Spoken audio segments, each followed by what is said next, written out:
Halo, Assalamualaikum warahmatullahi wabarakatuh. Jumpa lagi dengan saya di channel Latifia Tamina yang akan membahas tentang video pembelajaran kimia. Sebelum menyimak lebih lanjut, jangan lupa untuk like, comment, and subscribe. Di kesempatan kali ini masih membahas tentang bab 2, yaitu struktur atom data berprodik dengan materi pokok, atau larangan Pauli dan kaidah. Lebih lengkapnya kita simak slide yang ada di selanjutnya.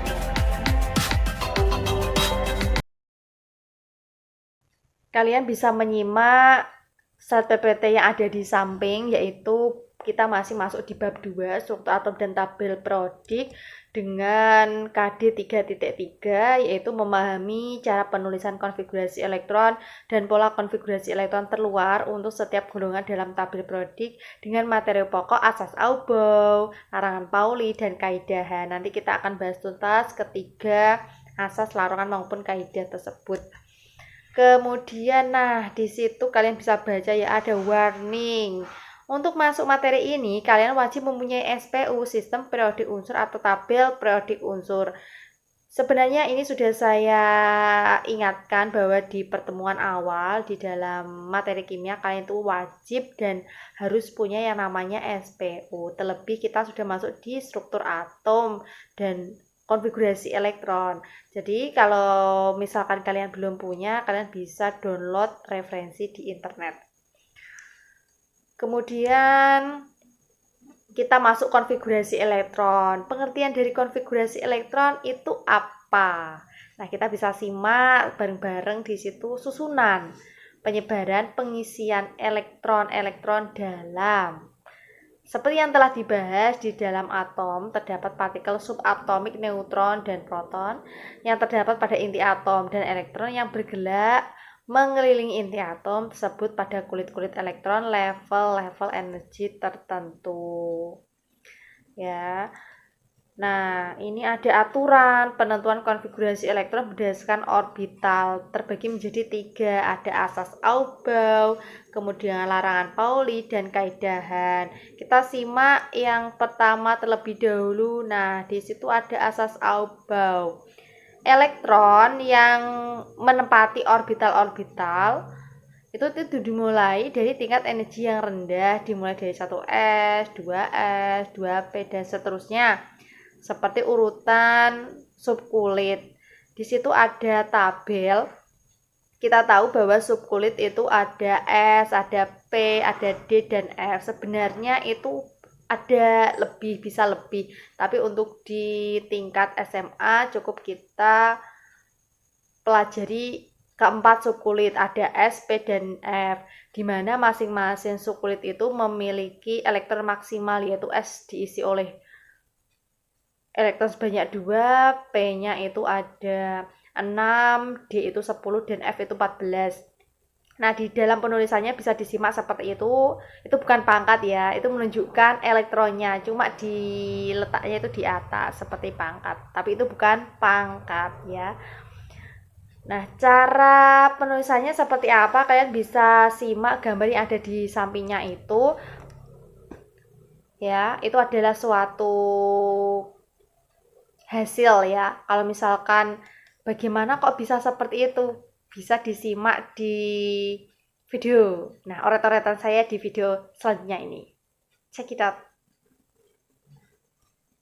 Kita akan membahas beberapa aturan, yaitu aturan yang pertama, aturan Aubau yang tadi sudah dijelaskan di dalam video. Maka di sini saya akan menerapkan konsep trik untuk menghafalkan aturan Aubau.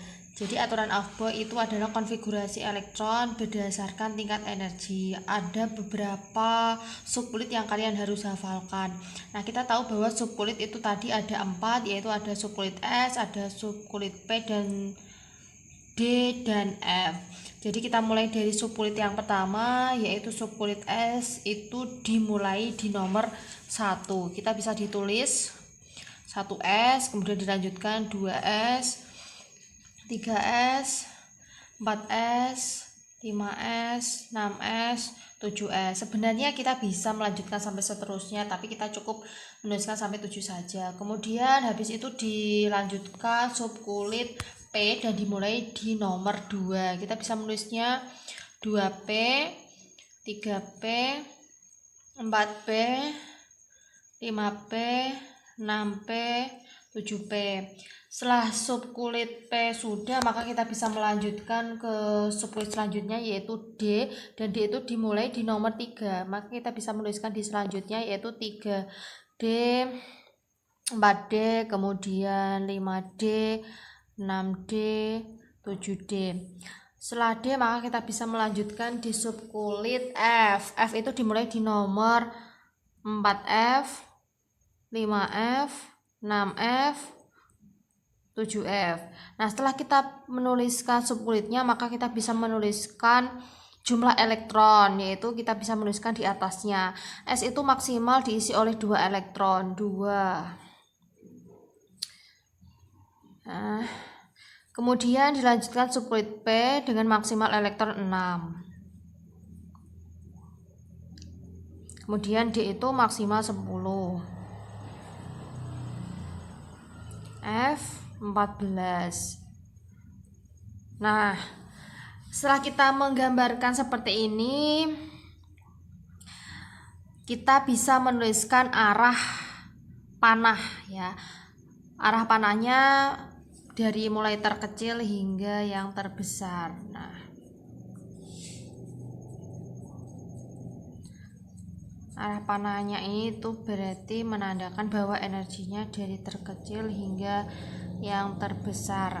Nah, jadi urutannya seperti ini. Nah, jadi kalau misalkan ada soal nomor atom, misalkan Na itu dengan nomor atom 11, maka bagaimana cara kita menghitung konfigurasi elektronnya? Maka kita tinggal melihat saja konsep ini ya. Yang pertama yaitu 1S2, kemudian 2S2, 2P6, kita hitung 2 tambah 2 4, 4 tambah 6 10, kurang berapa? Berarti kita lanjutkan di sampingnya ini yaitu 3S1. Contoh yang lain, misalkan ada Cl itu dengan nomor atom 17, maka kita bisa melihatnya lagi di konsep ini. Mulai dari yang terkecil 1S2, kemudian 2S2, 2P6, 3S2, 12, kurang berapa? Kurang 5, maka 3P5 ya. Jadi yang dihitung itu adalah elektron atasnya. Oke. Tadi sudah menggambarkan asas Aufbau. Nah, selanjutnya kita ke teori yang kedua, yaitu tentang larangan Pauli. Bahwa menjelaskan tidak ada 2 elektron dalam satu atom itu yang memiliki 4 bilangan kuantum yang sama.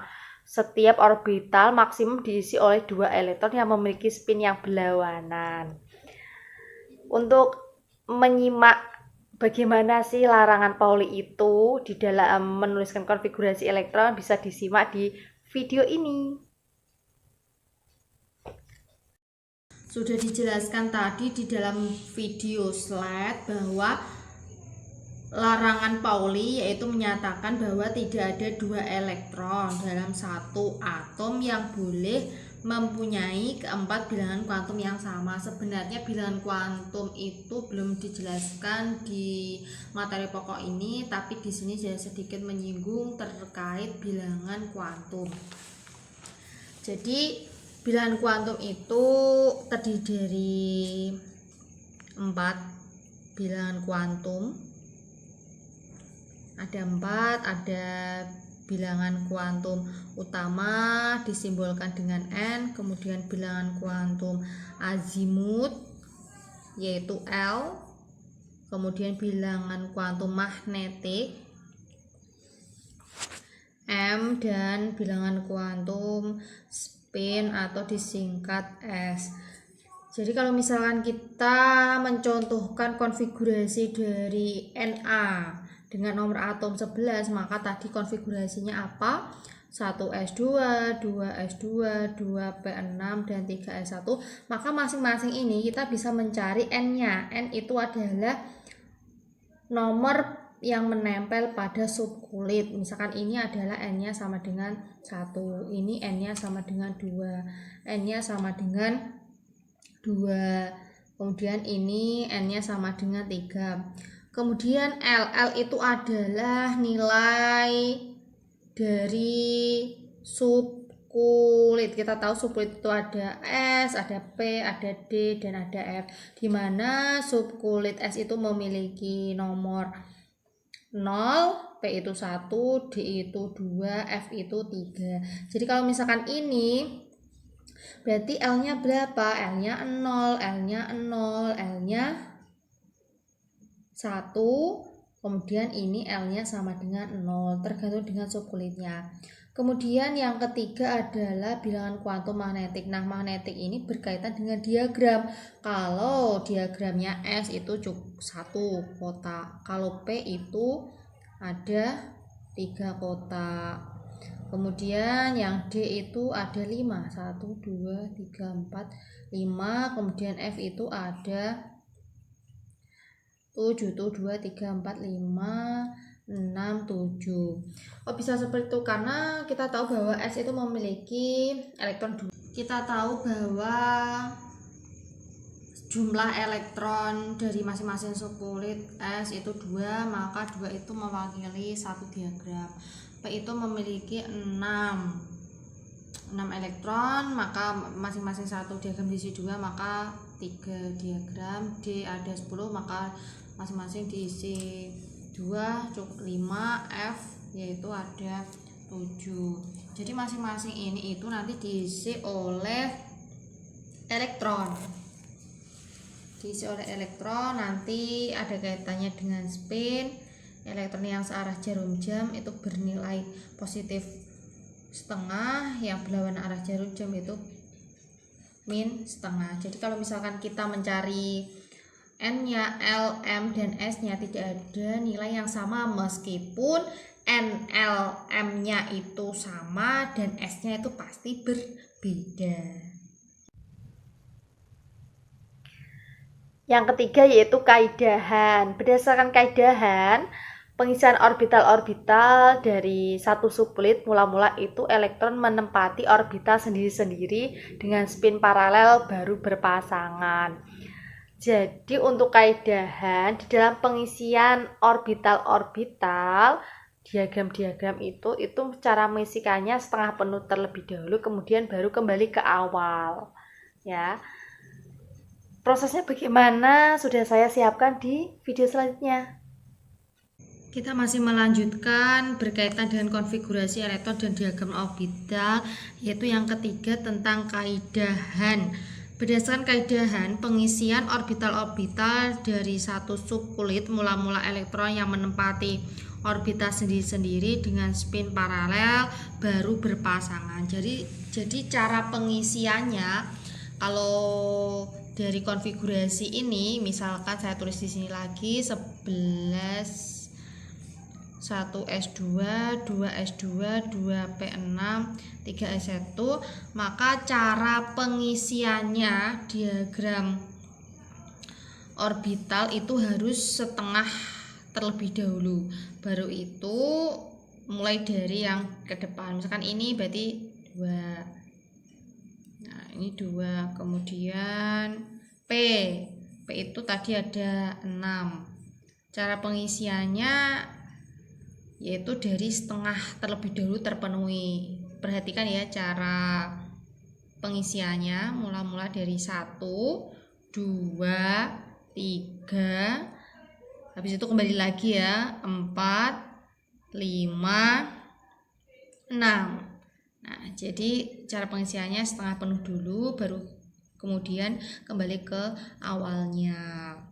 Nah, kemudian 3s1, maka yang searah jarum jam. Jadi cara pengisiannya seperti itu, harus di setengah terlebih dahulu, baru kemudian ke awal. Gitu. Nah, sudah saya jelaskan beberapa teori dari surat PPT, kemudian sudah saya sajikan video penjelasan dalam menuliskan konfigurasi elektron berdasarkan asas Auger, larangan Pauli, dan kaidahan. Berarti berakhir sudah saya menjelaskan materi pokok yang ada di kesempatan ini. Kita bertemu di video selanjutnya. Saya akhiri.